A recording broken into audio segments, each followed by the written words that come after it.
Mm. Wala talaga. Hi guys, so for today, mag-i-swatch tayo ng lipstick. So this is from O2O. So this is their Ultra Stay Lollipop Lipstick. So I have their 8 shades. Ayan. I-swatch natin silang lahat sa hand ko. And then let's pick kung ano ang itatry ko. Ganun. So this claims that this is transfer-proof, waterproof, and smudge-proof.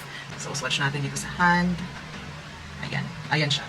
So this is shade 1, Misty Pink. The shade number 2, shade number 2, Milk Tea. 3 in Cocoa Brown.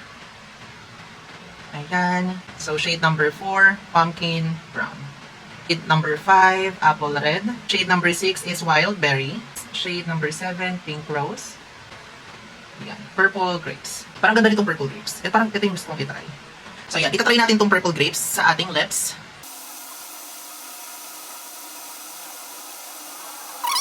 Hindi siya rough. Yung isang glide mo lang,